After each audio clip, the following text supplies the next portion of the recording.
Welcome back. You saw highlights coming from esports. I mean, that's FIFA, right? You saw some very interesting visuals coming from there. That was the FIFA E-World Cup that In went London. down. Yeah, the grand final, right? Precisely. Yeah. That was in the grand final. Okay. That was the starting. That was the starting. You have a German actually winning it for the first time. It started in 2004.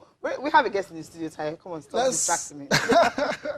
All right, let's start for my immediate left, Emmanuel Adela Oyelaki.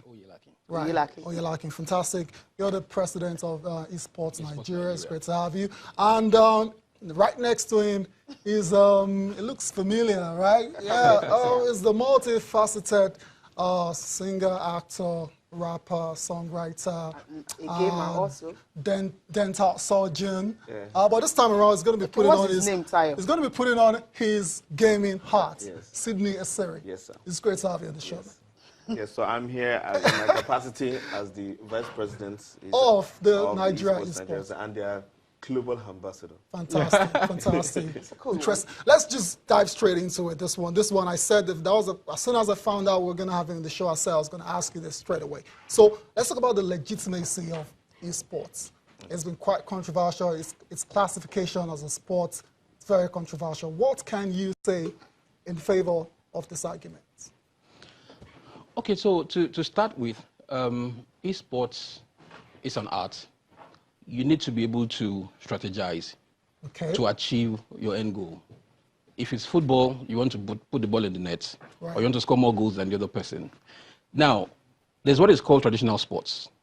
And those are the sports that we have today, the likes of football, basketball, and the likes, These guys train to be able to, give their best when they're out there playing. The same thing applies to the esport athletes also.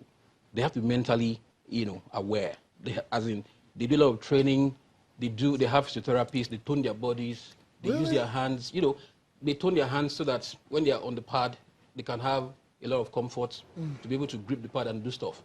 So these things also apply, like you have in the traditional sports world. And so that's your defense. So let's come to you. To add on to that, if you think about it, sports is competition. Right. Yeah, it's an environment where two people or a group of people compete to be the best at a particular event or thing. You're right. There are sports that involve education. There's spelling bees. There are competitions that are regarded as sports. Now, we've now moved into a digital world where gaming has now become competitive. So we have various games in different categories, from the traditional sports games to other games where it's all about competing. Competing to be the best at something and creating an ecosystem or a league to allow people compete. And that's what esports is about, giving the players who play and game on the digital platform an opportunity to compete and be the best at a particular game or whatever they play. Fantastic. So it's essentially esports, it's competitive, organized video gaming. Yes. All right, Cecilia, let's take it from there. Now, we have the Africa Esports Championship that has over like 30 countries right now. At the moment, and Nigeria, of course, decided to have this one. When did we make the move that we want to have esports in Nigeria? Okay, so gaming has been happening for as far back as maybe about 30, 40 years, yes, in my opinion. I know I played games in secondary school. We all did, right? Exactly, and that was a while back. But the concept of esports actually started like a decade and a half ago when people would come together and bring businesses to be part of esports. So this has been happening worldwide, but we didn't have anything for Africa. So a couple of us from across Africa came together and said, okay, you know what, let's have the equivalent of the All Africa Games for esports. And that's why we have over 30 countries that have actually, subscribed for this event. And we're having that event holding in Kenya, Nairobi, sometime in October. Now, different countries, are supposed to run their qualifiers. Nigeria, we are in the process of concluding our qualifiers to provide the gamers that will go and represent Nigeria. Are we able to sort them out? I mean, I know we have many people that play games, but to get people playing it professionally is different. Yes. How were you able to get players to sign up to start playing? So the answer is for the basically, what's happening is we have a lot of stakeholders in Esports Nigeria spread across the country. And what we've done is people have been doing independent, individual tournaments and organizations. So what we've done is we've reached out to all these individual organizers. They have been co-opted into Esports Nigeria and have organized regional qualifiers. We've now broken down into a national qualifier to pick the people that go to represent. So what we are trying to do as Esports Nigeria is to create the ecosystem for esports in Nigeria and Africa as a whole. It is still a growing industry. There's not a lot of awareness about it. And what people need to understand is that esports is not just, the reason why I'm passionate about it is because coming from a musical background, I remember when I started music, it was frowned upon to say you're making music. Now we have billionaires having their children involved in music. So esports is at the same stage music was a couple of years back. What we're doing is we're trying to make people understand that there's a viable ecosystem, it is a viable business, and it can create careers for young children, because not everyone is going to be successful in school, but people have other skills and vocational training that can actually apply them, and gaming is one of them. And what we want to do in Esports Nigeria is create that ecosystem where people can have a successful career being a gamer. Wow, I can actually, okay, I'll just add to what you said now. So in essence, you can actually be a professional gamer. Like, are we at that level now in Nigeria? We're on our way there. I think 2020 is going to be the year esports in Nigeria takes off. We are putting together one of the largest gaming conventions in Africa, which is going to happen in Nigeria next year. And obviously Channel Sports is going to be a part of that. To showcase what gaming is in Nigeria and what it can be in the future. Yeah, you mentioned the Africa Esports Championship earlier. I mean, let's get more details of that. I mean, when is it going to hold? And you're trying to actually get some Nigerian players, to get into it and all that. And how many do we have now? Do we have up to 10 that will represent? I mean, more than that? Okay, so there are actually quite a lot of events that Nigeria will be going for. And the Africa Esports Championship is just one of them. One of them, okay. Kenya won the hosting right. Okay. And so the event will hold between the 1st and 5th of October in Nairobi, Kenya. Okay, so what we have done is to make sure that as much as possible we engage every city in Nigeria. So we had about 12 cities that ran their qualifiers: Calabar, Port Harcourt, Abuja, Kaduna, like that. So they will produce their champions who will now come to Lagos sometime next month for the national qualifiers. So it's at the national qualifiers that the eventual representatives of Nigeria will be produced, and those are the guys that will go to Kenya for the Africa Esports Championship. But other than that, also there's the International Esports Omnipo Committee, which is like the equivalent of the IOC, the Olympic equivalent for esports, where every country is supposed to send 10 gamers per game. That means 50 Nigerians will be going to Korea, all expense paid, to represent Nigeria at that event. All expense paid from the organizers of the event. Also, when we think about the number of people representing, there are over 1 million gamers in Nigeria. In Nigeria? Yes. Over 1 million gamers in Nigeria, and that's me being conservative. And when we talk about gaming, we're talking about gaming. We're talking things like PC, console, and mobile. So even games that people play in their mobile phones can be competitive at the same time. I think last year, one of my entry into esports was I have an esports team which sponsored 5 players to Ivory Coast to compete in the EVO Championship. EVO is combat gaming sports. And that was about 6 people for one particular category of gaming.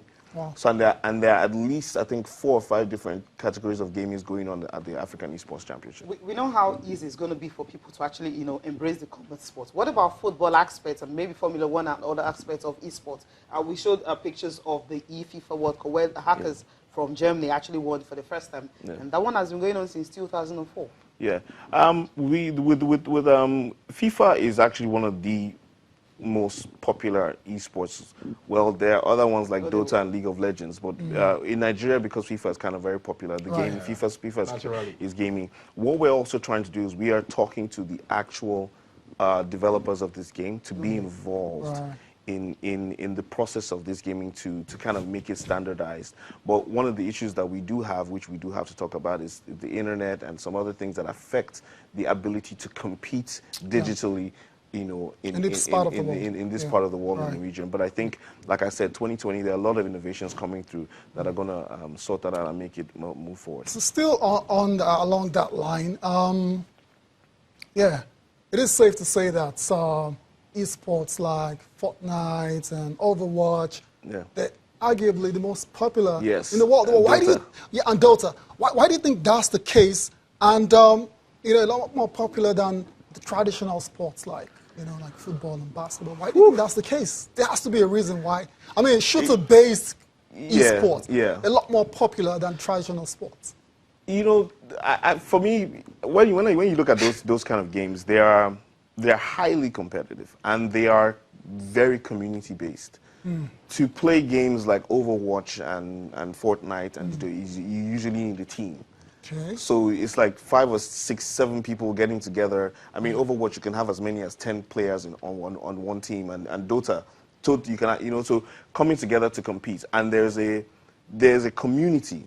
There's a gaming community that moves with these people. Yeah. I mean, we were looking at numbers last week, and the Dota 2 finals in Asia had more people live present in the stadium than the Champions League final and the World Cup final. Oh dear. It's huge. That's massive. Really huge. You know what? We need to go on a break now. Right. When we'll come back, we'll just wrap this up. Yeah, we're still talking esports. And just to wrap it up, I mean, you talked about the biggest community we have in Nigeria. Talking about, I mean, the PUBG. PUBG. Okay, PUBG. That's shooting, right? Okay, so how come we're having that? It's an FPS mobile game. First-person shooter. First-person shooter. It's a shooter game, basically. And we're beginning to see a resurgence, you know, for mobile gaming. Not everybody has access to consoles and PCs and all of that, but everybody has a mobile phone. And so Tencent released a game called PUBG and also released a mobile version. And I can tell you for free that today in Africa, Nigeria's PUBG community is the biggest and most active, to the point that we have caught the attention of Tencent, and they're looking at verifying that community now. And that's a huge one for Nigeria. We have played international friendlies with Kenya, South Africa, Zimbabwe, and these guys are doing fantastic. And we're looking to even go global and do bigger things. Another first-person shooter games I should just quickly talk about is Fortnite. Right. We saw what happened a few weeks back. Kyle. 16-year-old boy. Yes. $3 million. A 16-year-old boy won over $1 billion naira. Oof. $3 million. Why did you have to convert it to naira? Just to put it in perspective. Exactly. And you can imagine the person who came 10th, Wow. 10th position won $225,000. Exactly. Wow. In That's how big it 10th. is. Yeah, I mean, the prize money, if you look at it, the guy won $3 million.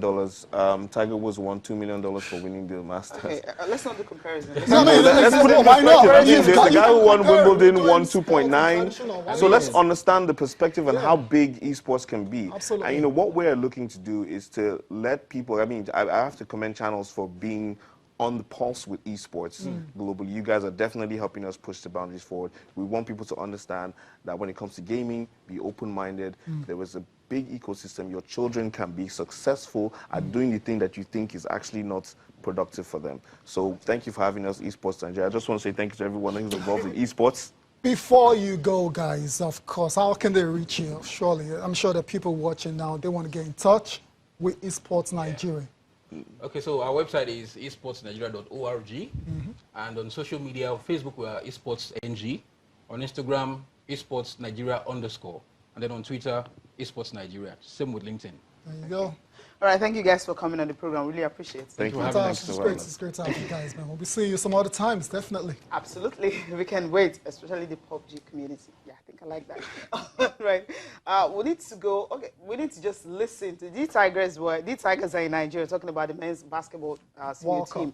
They are right here preparing for the World Cup in China. They're starting 31st of this month. And for the D Tigers, they had their very first training session in Lagos yesterday. We caught up with the coach and also the captain. They had some things to say concerning their first training session in Lagos.